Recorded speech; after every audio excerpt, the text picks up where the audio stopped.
So, how many of the stories about Burkina Faso's military leader, Captain Ibrahim Traore, are actually true? And how many are just online fan fiction? How many?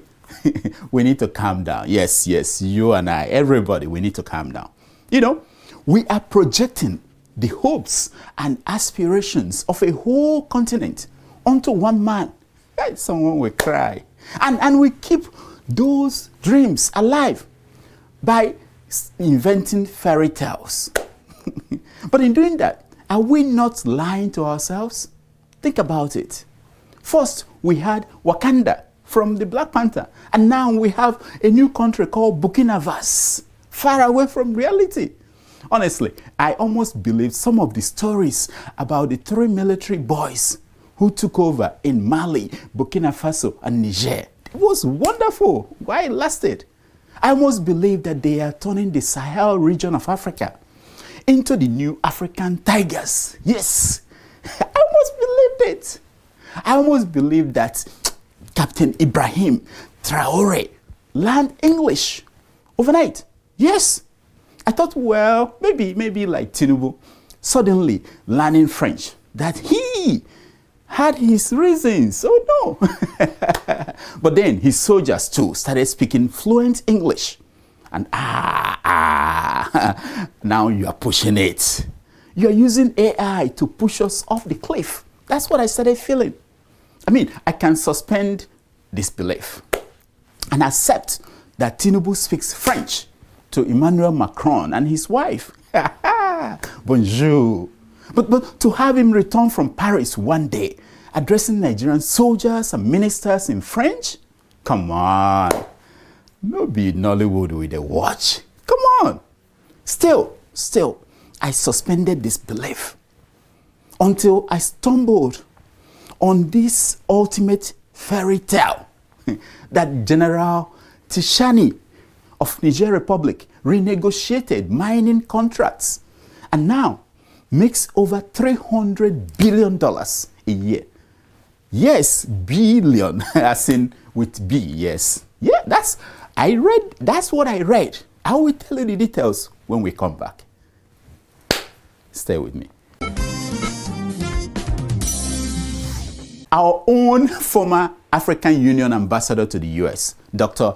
Arikana. You know her? Yeah. Dr. Arikana even gave that tale some wings. Watch her. French companies that were mining the uranium were paying the government 80 cents a kilo for the uranium, and then turning around and selling the uranium to the rest of the world at 200 euros a kilo. To say we are now going to take ownership of our own uranium. They went from realizing about $1 billion in uranium resources to over 300 billion a year. Yes, she said that the junta in Niger renegotiated uranium contract from 80 cents a kilo to $200 a kilo. And boom, Niger's revenue jumped from $1 billion a year to over 300 billion. Hey! At that point, I paused. I said, no, stop it. Let me tell you what I found out when I checked the actual international market price for uranium, because it has a price. The highest it has been in the last 1 year is $148 a kilo. Today, it's $130 a kilo. If a French or Chinese company is mining uranium at $130 per kilo, do you think they will hand over the full $130 to Niger's government without subtracting production cost and their profit? Do you think so? I beg. Let's make sense. No, let's use our senses. It's like saying because crude oil sells for $90 a barrel, and Nigeria is making $90 per barrel. So since Nigeria pumps 2 million barrels a day, we are cashing out $180 million a day. No, impossibility. Niger, a country of 26 million people with a GDP of $17 billion, is not suddenly pulling in 300 billion a year. If it were, it wouldn't be still ranked among the poorest nations in Africa, and in fact in the world. It will be listed among the G20, not the bottom 20, you know. Their GDP per capita is 630. Yes, that is lower than Nigeria's, which under Tinubu has dropped from about 2,500 under Jonathan to 850. This is our lowest since independence, and it's still going down. But saying that Niger is now making 300 billion, it's like waking up and finding out that your broke uncle now owns half of Tesla and Apple. Don't be fooled. Don't be fooled. If this were even remotely true, it wouldn't be hidden. It would have been headline news in New York Times, BBC, Al Jazeera, even AIT. Yes, even AIT will tell you about it. I'll give you more details. I'll be right back. Also, who even has 300 billion lying around to spend on uranium and lithium? Even the US couldn't afford to outright pay 300 billion to buy Greenland. And that island came with uranium, lithium, glaciers, oil, free Vikings, everything. Everything. Let's get real here, people. Let's think. Trump will not pay 300 billion cash for Canada. And Canada's GDP is 1.7 trillion, the 9th largest in the world. So how is Niger getting 300 billion? Billion. The world's #1 uranium producer is Kazakhstan. In 2024, they mined 23,270 tons. That is about 40% of the global production in the world. But uranium isn't even their biggest export. It's oil and gas.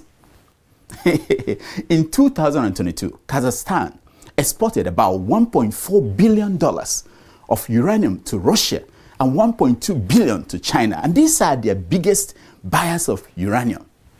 So how is Niger, the 7th largest uranium producer in the world, making over 300 billion from uranium alone? How is that possible? Meanwhile, Kazakhstan, with a population of 20 million people, has a GDP of 296 billion and per capita of $14,778. Remind me again, what is Niger's GDP? What is their per capita? Yes, Burkina Faso has seen changes under Traoré. I agree. But let's not pretend that they are building fighter jets to rival F-47, F-48, or F-49. If you hear they are building F-419, believe the number. It is 419 in every sense. Or that they are building commercial planes to knock out Boeing 747 and 777 and 787. They are not launching any Airbus killer next week. No, don't believe that. Now, you don't go from a country that can produce matchbox matches to one manufacturing aircraft carriers. No, overnight. No, it doesn't happen. It does not happen. I don't care who is telling you that. It does not happen. When I come back, I will conclude. I will tell you what's actually happening. Yes, I know it. Even Nigeria tried such abracadabra under Buhari. Remember, we jumped from, we don't produce pencil, we can't even make pencil, to we are going to build drones and helicopters. Yes. We know how that one ended, you know?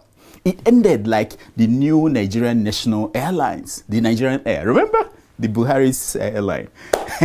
Now, here is the real issue. We in Africa are so desperate for heroes that we will write fantasy novels than face reality. We want salvation, but we don't want to sweat. So we sit down and tell ourselves stories, bedtime stories, you know, to make us feel happy. But there lies the trouble. It doesn't help us sleep better. They just keep us dreaming when we should be building. Yes. What we are doing is spoon-feeding ourselves fiction. And as the English, those colonizers we like to quote, when it suits us, they once said, and I quote, "A spoon-fed person over time only learns the shape of the spoon, not where the food comes from." Sasha! Tweet that out. Here is my fear. We have learned nothing from the time and the tragedy of Captain Thomas Sankara. Nothing. And history, ignored, has a price tag. When history repeats itself, its price doubles. Yes, I know colonialism messed us up. It did. The things other people did to us Africans are many. But the things we Africans did to ourselves are more. So I ask you again, Africans, who did this to us? Who did this to us? Until next week, I'm Dr. Damages. I diagnose. You yourself. Thank you, thank you, thank you, thank you.